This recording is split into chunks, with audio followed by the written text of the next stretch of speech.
또 성령 충만하시고 또 행복한 삶이 되시기를 축원합니다. 가정에서 보면 많은 우리 한국 남성분들 아내들이 이런 질문을 하지 않습니까? 당신 지금 무슨 생각해? 이렇게 질문할 때가 있죠. 그러면 남자분들이 하나같이 1초도 망설이지 않고 하는 대답이 있습니다. 아무 생각 안 하는데 이렇게 대답하죠.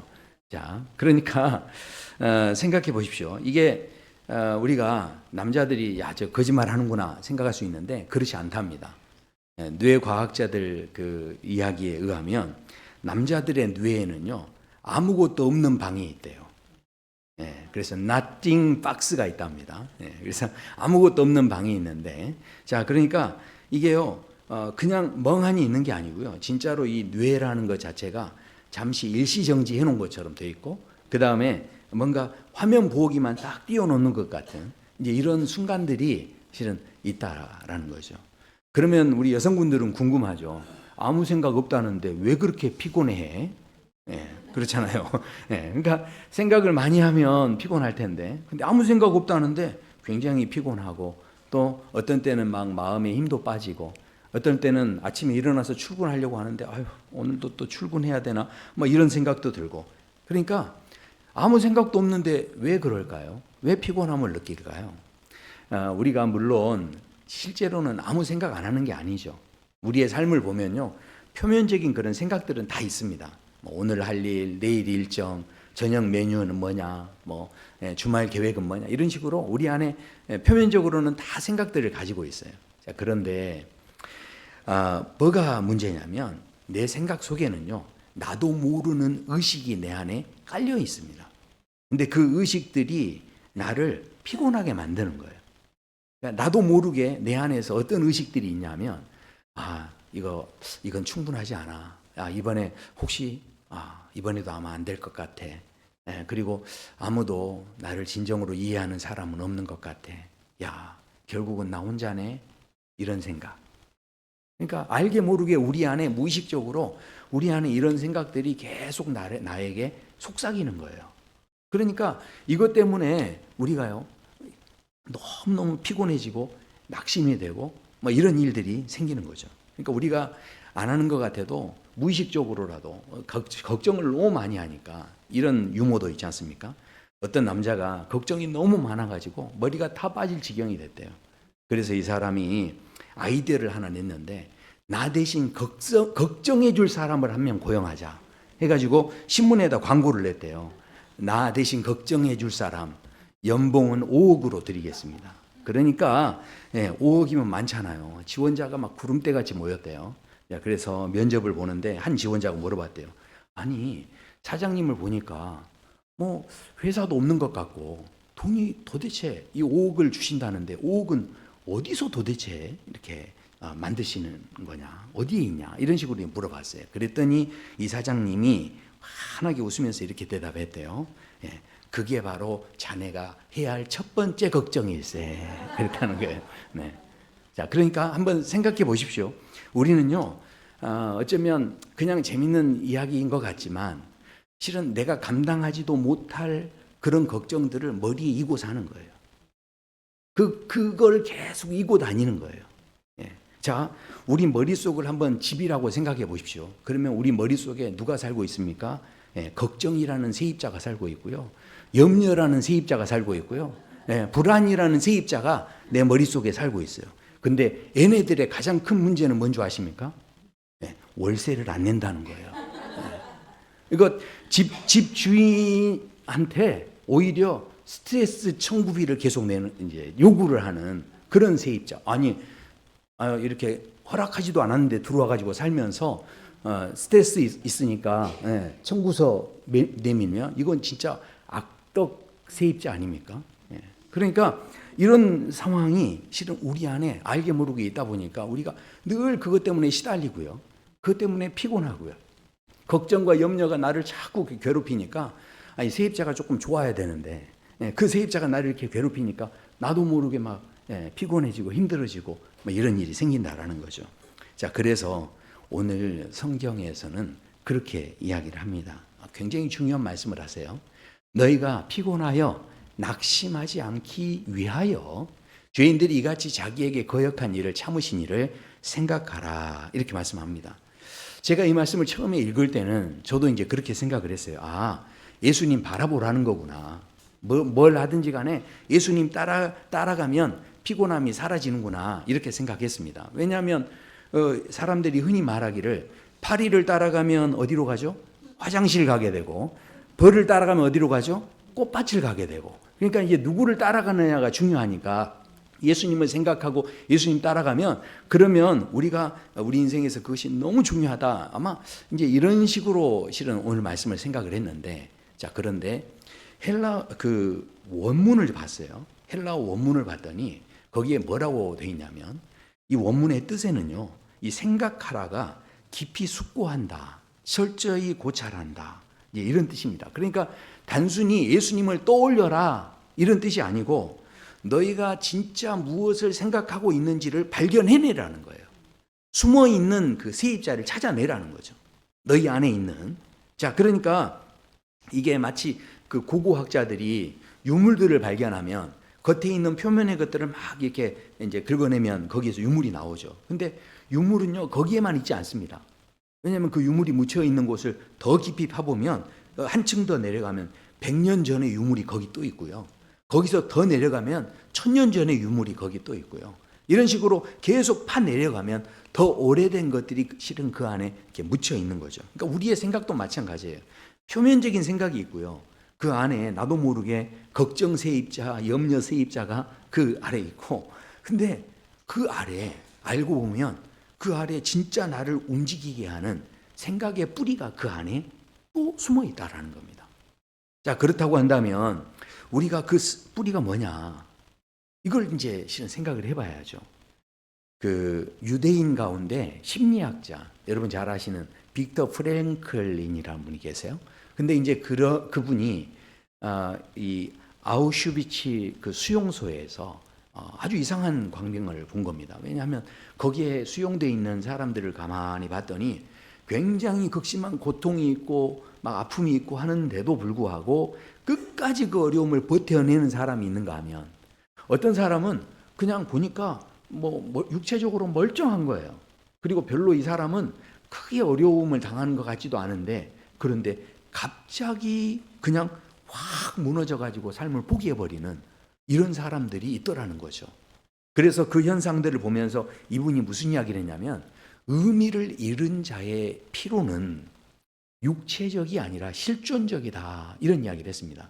그러니까 조금 이것을 쉽게 제가 말씀드리면, 육체가 피곤한 게 아니라 존재 자체가 피곤하다, 이런 이야기입니다.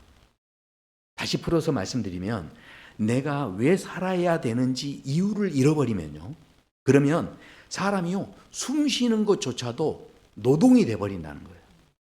그러니까 내가 살아가는 그 이유를 잃어버리면요, 사람이 아침에 눈 뜨는 것조차도 막 고통스러운 게 되는 거예요. 자, 그래서 우리가 이 비전이 없이 살아간다는 것, 그것이 우리의 삶을 얼마나 피곤하게 하는지 몰라요. 실은 염려 세입자, 걱정 세입자보다 더 무서운 건 우리 마음 깊은 곳에, 아유, 이제는 다 소용없어, 나를 포기하게 만들고 나에게 전혀 비전 없이 살게 하는 생각들이 실은 우리 안에 숨어 있다는 거예요. 근데 그게 실은 아주 큰 문제가 될 수 있다라는 거죠. 그래서 잠언에서는 이렇게 말씀하세요. 묵시가 없으면 백성이 방자히 행하거니와, 이렇게 말씀하는데, 이 묵시라는 말이 원문에는요, 비전이고 앞을 보는 능력이에요. 그러니까 사람이 비전이 없고 앞을 보는 그 능력이 없으면요, 사람이 어떻게 되는 거예요? 방자히 행한다는 거예요. 방자히 행한다는 게 그럼 뭡니까? 방자히 행한다는 게 무너진다는 거고요, 통제력을 다 상실해 버렸다는 거예요. 그러면 이게 다 그냥 사람이 풀어져 버리는 거죠. 자, 그러니까 우리가요, 몸이 아파서 무너지는 게 아닙니다. 사람은 비전이 없어서 무너지는 거예요. 이 삶의 목적이 딱 생기면요, 그러면 어떻게 해서든 살아나는 거예요. 근데 그게 내 안에서 사라지기 시작하면, 아, 이거 다 무의미하다, 이렇게 해버리면 그 다음부터 이제 삶이 전체가 무너지는 거죠. 광야의 이스라엘 백성들을 한번 생각해 보시면, 이 광야의 이스라엘 백성들이 기적적으로 홍해를 건넜죠. 그리고 하나님께서 만나와 메추라기를 늘 공급해 주셨죠. 아니 생각해 보십시오. 그런 하나님의 은혜를 주셨음에도 불구하고 이 사람들이 끊임없이 불평하고 원망을 이제 하게 되는데 도대체 왜 이 사람들이 이랬는가? 민수기에 보면 이런 말씀이 나와요. 어찌하여 하면서 하나님 앞에 이제 따지듯이 이야기하는 거예요. 여호와가 우리를 이 땅으로 그 땅으로 인도하여 칼에 쓰러지게 하는가? 우리 처자가 사로잡히리니 애굽으로 돌아가는 것이 낫지 아니하랴. 그렇게 이야기했다라는 겁니다. 사실 인간적으로는 그냥 정말 공감이 되고 이해가 되죠. 생각해 보십시오. 이 사람들이 만나와 메추라기를 하나님 먹여 주셨지만 이게 아무리 맛있는 음식도 하루 이틀이죠. 생각해 보세요. 아침에 만나 찜을 먹고요. 점심에 만나 구이를 먹고요. 저녁에 만나 튀김을 먹었어요. 자, 근데 그거를 40년을 했다고 생각해 보세요. 그러면 아마 넷플릭스에 백인의 셰프들 나와가지고 경쟁하고 하던데 이분들이 아마 와가지고도요. 이게 메뉴 개발하다가 도망갔을 거예요. 아마. 만나만 주면서 이거 가지고 메뉴 만들려고 하면 이게 한계가 있지 않겠습니까? 그러니까 이것을 40년 동안 먹었다고 하니까 이 사람들이요. 그냥 참 입맛이 물리니까 막 짜증이 나는 거죠. 그래서 원망을 했다는 겁니다. 근데 너무 놀라운 것은 성경에서 이것에 대해서 이 사람들이 반찬 투정했다 이런 식으로 표현하지 않습니다. 성경에서 무슨 이야기를 하냐면 이 사람들이 하나님이 보여주는 비전을 보지 않았다라는 거예요. 그러니까 이 여호수아와 갈렙 같은 경우는 정탐을 하고 와서도 누구를 봅니까? 거인을 보는 게 아니라 여호와께서 기뻐하시면 하면서 하나님을 보죠. 하나님이 보여주시는 비전을 봤죠. 근데 나머지 사람들은 뭐 했습니까? 거인들만 보면서 우리는 저들에 비하면 메뚜기 같다라고 합니다. 그러니까 이 사람들이 뭘 보는 눈이 없었습니까? 비전을 보는 눈이 없었다라는 거죠. 그러니까 사람이 비전이 사라지니까 자기를 메뚜기로 여기는 거죠. 그러니까요, 성경에 지혜자들이라고 하는 사람들을 봐도 이런 어떤 갈등이 없었냐면 다 이런 갈등이 있었죠. 하나님께서 아주 의롭다라고 인정해 준 사람이 하나 있었는데 욥이라는 사람이에요. 근데 욥이 가족을 잃어버리고 아내도 떠나고 그러면서 너무 고통스러우니까 이렇게 고백합니다. 어찌하여 내가 태에서 죽어나오지 아니하였던가. 그러니까 차라리 태에서 안 나와버렸으면 좋았을 걸. 내가 이렇게 나왔다라는 이렇게 한탄을 하는데 이거는요 무슨 이야기냐면 육체적으로 힘들어서 하는 고백이 아니에요. 이거는 이 사람의 삶 속에 이제 뭐가 없는 겁니까? 소망을 잃어버린 거죠. 비전을 잃어버렸기 때문에 그래서 이런 한탄이 나올 수밖에 없었다라는 거죠. 전도서에도 보면 이게 단순히 돈이 많고 적음의 문제가 아니라는 걸 알 수 있어요. 왜냐하면 전도서를 쓴 사람이 솔로몬이죠. 솔로몬이 부귀와 영광과 안 가져본 것 없지 않습니까? 그런데 그분이 이렇게 이야기합니다. 이러므로 내가 사는 것을 미워하였으니 사는 것 자체를 미워했다라는 거예요. 왜 그러냐면 해 아래서 하는 모든 일들이요 괴롭고요 다 헛되게 느껴졌다라는 겁니다. 왜 그렇습니까? 그러니까 아무리 대단한 게 있어도요 비전이 없는 그 삶은요 우리를 완전히 무너지게 해버리는 것이 된다라는 겁니다. 우리가 대부분 마음이 육체적으로 이제 하도 일을 많이 해서 피곤하고 그러시면 휴가들을 떠나시죠. 그렇지 않습니까? 그러면 좀 회복하기 위해서 휴가를 갑니다. 마음에 공허함이 생기실 때는 어떻게 하세요? 쇼핑하시잖아요. 네. 우리 권사님은 잔대요. 네. 주무신대요. 네. 자, 생각해 보십시오. 우리가 대부분 관계가 어려워지면, 어려움을 겪으면 세상 사람들은 뭐 하러 갑니까? 짠이요 하러 가잖아요. 이렇게 짠하면서 이렇게 회포 푼다고 이렇게 하면서 이렇게 가지 않습니까? 자, 그런데 생각해 보세요. 아무리 그렇게 해도요, 이제 그걸 다 휴가에서도 돌아오고, 쇼핑 끝나고 돌아오고, 그러면 뭐만 남습니까? 카드값하고 숙취만 남는 거잖아요. 그러니까 오히려 그게 해결되는 게 아니라 더 피곤해지는 거예요. 인생이 점점 더 피곤해지는 그런 삶이 되는 거죠. 사람들은 막 웃고 떠들고요. 그런데 나만 외로운 거예요. 모든 게 막 무의미하게 느껴지고요. 특별히 한 일도 없는데 아침에 일어나기도 싫고 막 이런 마음이 생기는 거죠. 이게 왜 그렇습니까? 육체의 피로가 문제가 아닌 거예요. 이게 왜 문제냐면요. 진짜 문제는 비전이 없기 때문에 그렇다라는 겁니다. 갈 데가 없는 거예요. 갈 데가. 바라볼 게 없는 거예요. 그럴 때 사람이 무너질 수밖에 없다라는 거죠. 자, 그래서요, 우리가 이제 생각하셔야 되는 것은, 그렇다면 이 비전 없음을 우리 어떻게 극복할 것인가? 어떻게 해야, 이게 달리 표현하면, 어떻게 하면 그러면 염려 세입자, 불안 세입자 쫓아낼까요? 악덕 세입자를 내 집에서 쫓아내셔야 되잖아요. 아멘도 안 하시네, 이거는. 그냥 함께 사실래요? 함께 평생 그냥 그렇게 사실 겁니까? 아니지 않습니까? 제가 이번에 이렇게 집을 보러 갔는데, 그 집을 보는데 거기 새들어 사시는 분이 세상에, 이 집은요 바람도 안 통하고요, 유리창 그 창틀도 다 무너져가지고 열리지도 않아요. 그러면서 막 안 좋은 이야기를 많이 하시더라고요. 그래서 이거 집을 내놓은 사람이 맞나 했더니 알고 봤더니 세입자더라고요. 부동산 사장님도 깜짝 놀랐대요. 그동안 이 집이 안 팔린 이유가 있대요. 그러니까 이런 세입자를 둔 주인이면 마음이 어떠시겠어요, 이게? 그러니까 생각해 보세요. 근데 그 세입자하고 지금 살고 계신다니까요? 걱정이 와서 걱정 세입자가 나를 자꾸 걱정하게 하고, 염려 세입자가 나를 자꾸 염려하게 하고, 근데도 지금 같이 살고 계시는 거예요. 우리가 이거를 깨닫고 어찌됐든 이 악덕 세입자를 쫓아내야 되는데, 자, 생각해 보세요. 성경의 믿음의 사람들도 피곤하지 않은 사람이 없었어요. 실은 성경의 사람들도요, 아무리 믿음의 사람들도 낙심하지 않은 사람들이 없었습니다. 다 낙심이 찾아왔었어요. 자, 그런데 문제는 뭐냐면 이 사람들한테 새로운 생각이 들어오면서 모든 게 바뀌어집니다. 자, 근데 그 새로운 생각이 뭐냐? 이게요, 이 믿음의 사람들이 발견했던 것은 이 새로운 생각이 신념이 아니에요. 이것을 우리가 실은 믿음이라고 이야기하고, 우리가 지금 히브리서 말씀을 보면서 믿음의 사람들을 이야기했지만, 이 모든 믿음의 사람들이요, 신념으로 막 이렇게 무장하면서 그렇게 산 게 아니에요. 실은 신념이라는 것은요, 믿음과 다릅니다. 신념은 자기 확신과 자기 생각에서 나오는 게 신념이죠. 근데 이렇게 교회를 다니면서도 실은 신앙생활 한다고 하지만 신앙생활이 아니고 자기 신념을 키우는 사람이 있어요.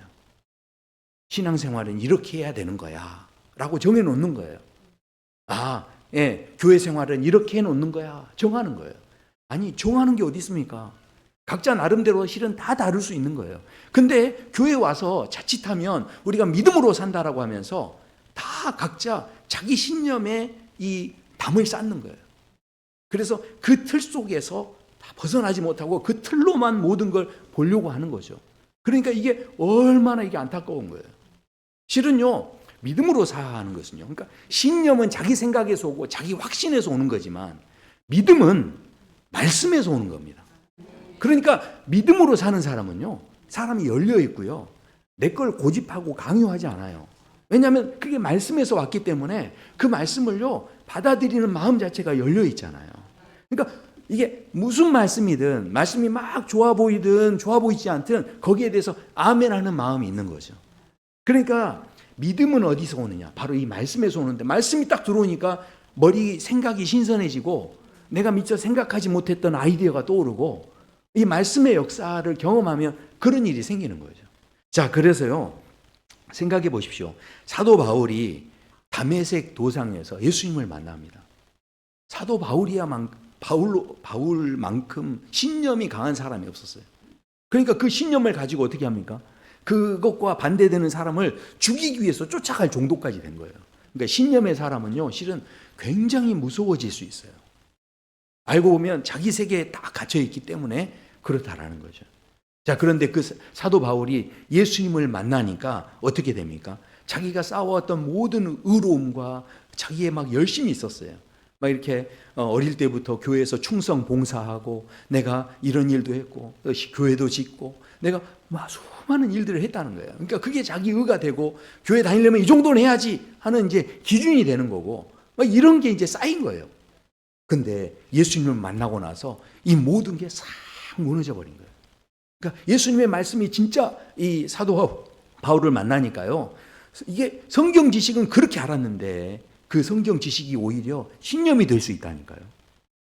이게 무서운 겁니다. 근데 사도 바울이 그 모든 것이 예수님 만나고 딱 무너지니까, 자, 무슨 고백을 하냐면 이렇게 고백합니다.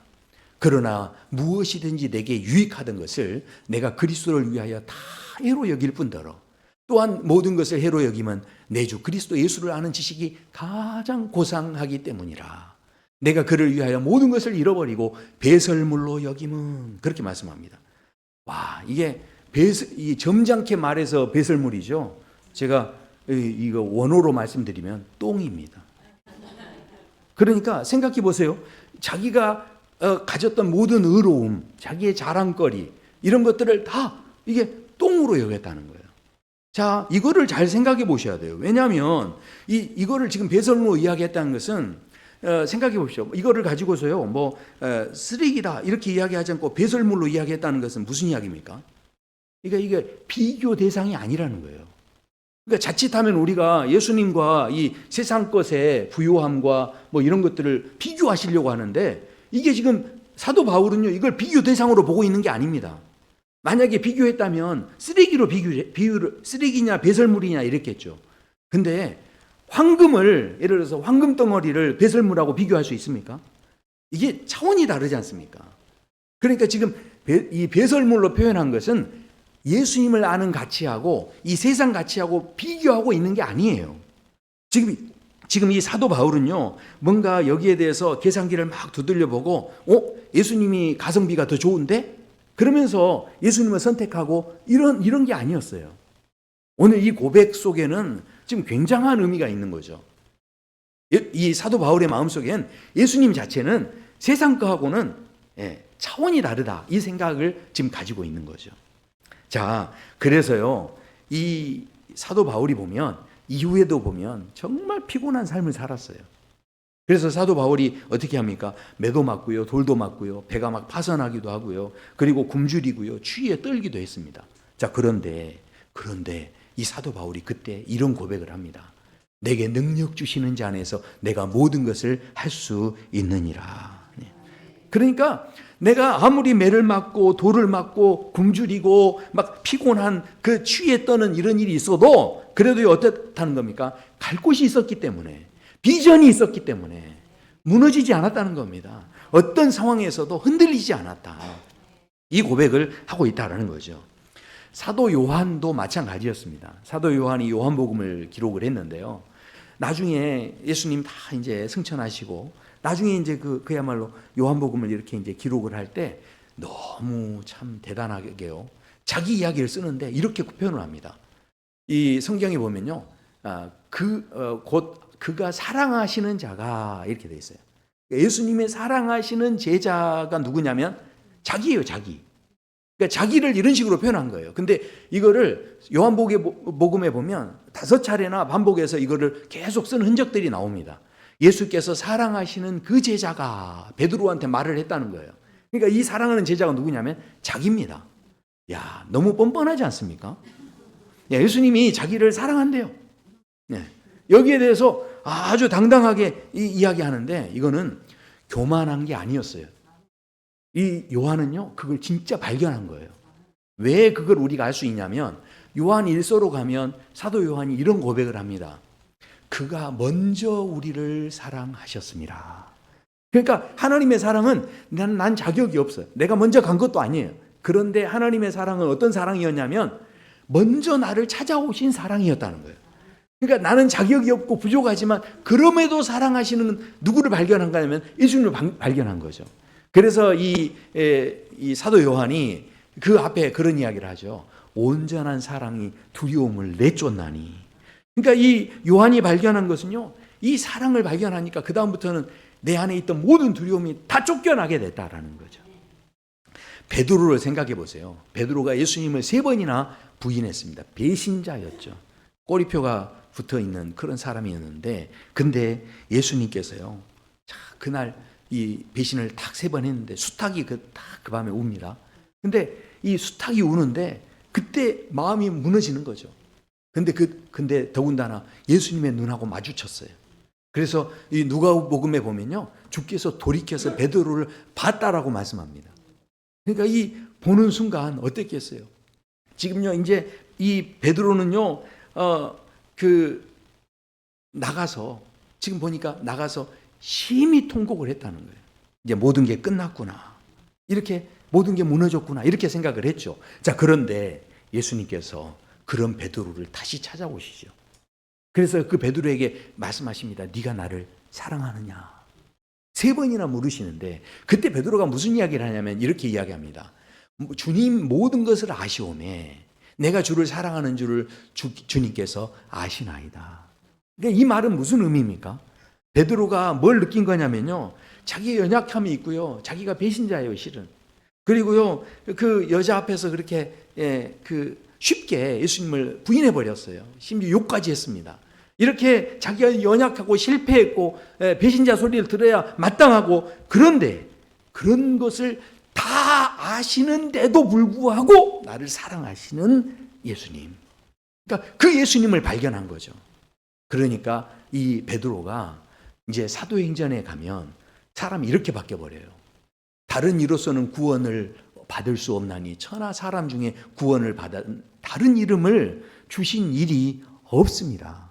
모든 공회원들 앞에서 사람들 앞에서 유대인들 앞에서 예수님 밖에는 구원이 없다라고 담대하게 증거하는 사람이 돼버린 거예요. 왜 그러냐면 마음에 비전이 생겨버린 거죠. 나를 누구보다도 사랑하신 그 예수님을 향한 비전이 생기니까 사람이 완전히 달라지는 거죠. 이게요, 단지 이런 몇 사람 이야기만이 아닙니다. 성경에 보면 다윗 같은 경우도 이 사울한테 도망을 이게 다니다가 하도 도망갈 데가 없어서 이제 이웃나라 블레셋까지 갔더니 거기서 미친 채를 해야만 살아날 수밖에 없는 이런 상황이 됐어요. 그런데 이런 때에 얼마나 마음이 참담하고 수치스러웠겠습니까? 근데 그때 다윗이 했던 고백이 시편에 나오는데 시편에서 이런 고백을 합니다. 너희는 여호와의 선하심을 맛보아 알지어다. 무슨 이야기입니까? 다윗이요, 그런 처참한 상황 속에서 누구를 만난 겁니까? 바로 하나님께서 자신에게 보여주신 선하심을 맛보아 알았다라는 거예요. 그런 막막한 상황 속에서 하나님을 보니까, 비전을 보니까, 비전을 만나니까 이제 이게 이 막막했던 그 삶의 자리에서 더 이상 낙심하지 않을 수 있었고 피곤하지 않을 수 있었다라는 것이죠. 이 사람들의 공통점이 있습니다. 그게 뭐냐면 이 사람들이 무슨 마인드 컨트롤을 잘해서 이렇게 됐느냐, 그게 아닙니다. 바로 예수님의 그들의 생각 속에 들어왔을 때 인생이 재해석이 된 거예요. 그러니까요, 새로운 주인이 오니까 안에 있던 모든 걱정 세입자, 염려 세입자, 정죄감의 세입자가 다 그냥 짐을 싸가지고 다 나간 거예요. 그것들이 짐 싸갖고 나가려면 방법이 없어요. 누구를 새로운 주인이 오셔야 돼요. 원래요, 비관적인 사람은요, 윙 이렇게 하면서 모기가 오지 않습니까? 나한테 병을 옮기려고 오는구나 그런데요. 근데 예수님 안에서 비전이 생긴 사람은요, 윙 하고 오면요, 야, 내가 얼마나 대단했으면 모기가 나한테 와서 물개 박수를 칠까 이렇게 생각하는 거죠. 지금 다들 말도 안 되는 이야기라고 생각하시죠? 그렇지만 이것이 재해석의 능력이에요. 그러니까 많은 사람들이 이거 가볍게 보시는데 그렇지 않습니다.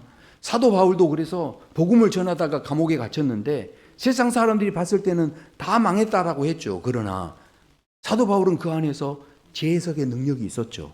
그래서 어떻게 합니까? 감옥에서 찬송하고 노래 불렀다는 거예요. 찬송과 노래는 어디서 합니까? 사랑누리 교회 와서 해야 되잖아요. 근데 감옥에서 찬송하고 박수 쳤다니까요. 이거는 재해석의, 말도 안 되는 이야기죠. 근데 재해석의 능력은 이렇게까지 사람을 바꾼다라는 겁니다. 자, 그러니까 이게 뭡니까? 다시 우리는 그래서 오늘 말씀을 다시 주목해 봐야 되는데, 오늘 말씀에 이렇게 말씀하죠. 너희가 피곤하여 낙심하지 않기 위하여 죄인들이 이같이 자기에게 거역한 일을 참으신 일을 생각하라, 이렇게 말씀합니다.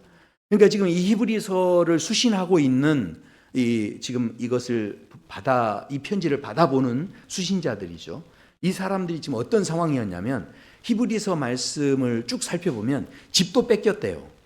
그리고 이 사람들이요, 뭐 했냐면 이 사람들이 그 재산도 다 뺏겼고요. 사람들한테 조롱도 받았고요. 그리고 이 사람들이 감옥에 갇혔다 이런 이야기들이 히브리서 10장, 11장 이런 데 다 나옵니다. 그러니까 이런 상황에 있는 사람들에게 지금 사도 그 저자가 지금 이야기를 할 때 아유 그렇게 어려운 일이 당했지만 힘내세요. 예, 그리고 조금만 더 참으세요. 안 되면 악으로 깡으로라도 버티세요. 이렇게 말해야 되지 않습니까? 근데 이렇게 말하지 않고 왜 하필이면 힘내라는 말 하지 않고 갑자기 생각하라 이랬을까요? 생각하라.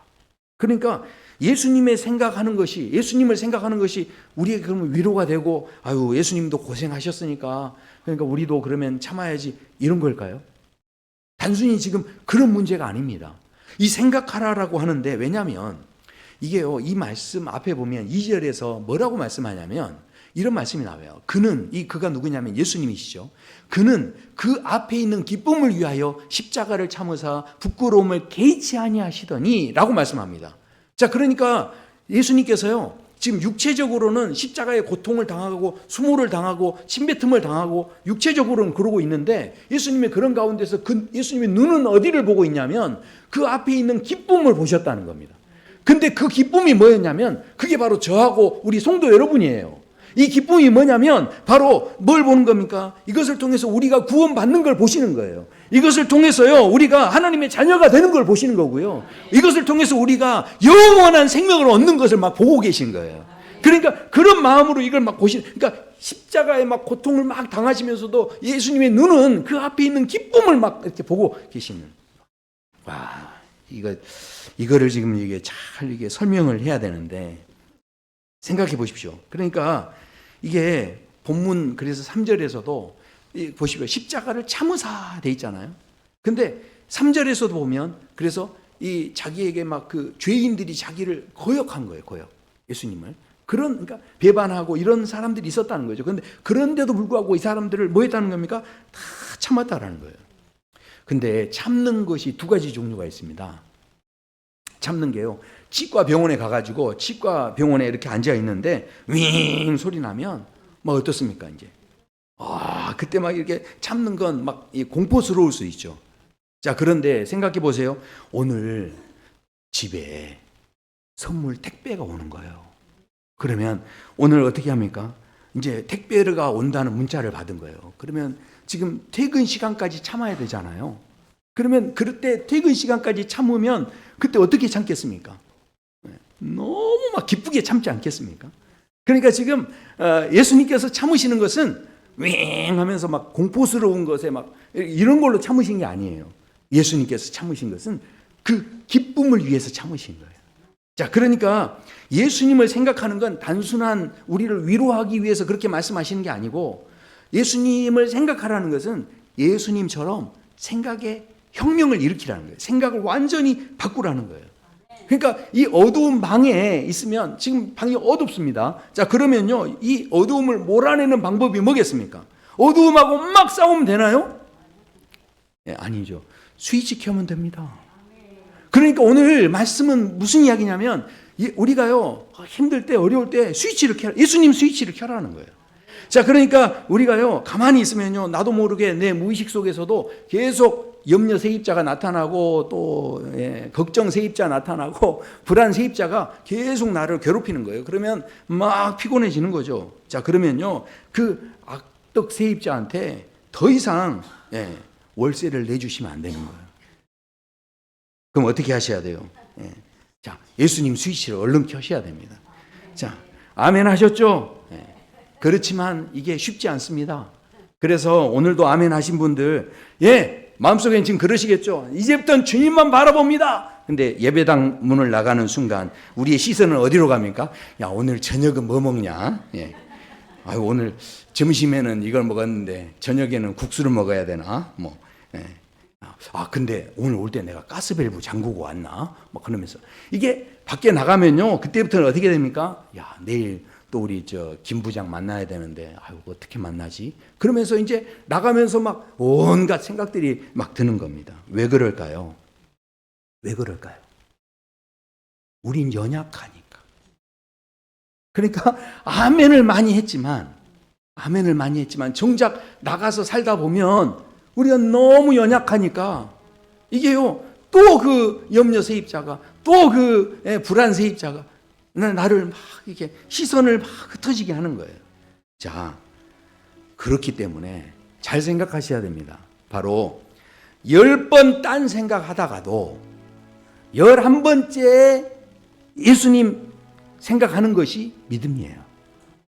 그래서요, 이게 성경에 보면요, 횟수를 이야기하지 않았어요.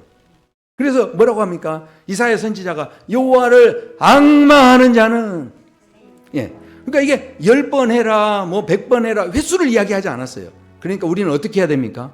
내 안에 막 딴 생각이 들으면 맨날 뭐 하시면 돼요? 낙심하지 마시고 뭐 하시면 됩니까? 얼른 스위치 켜시면 돼요.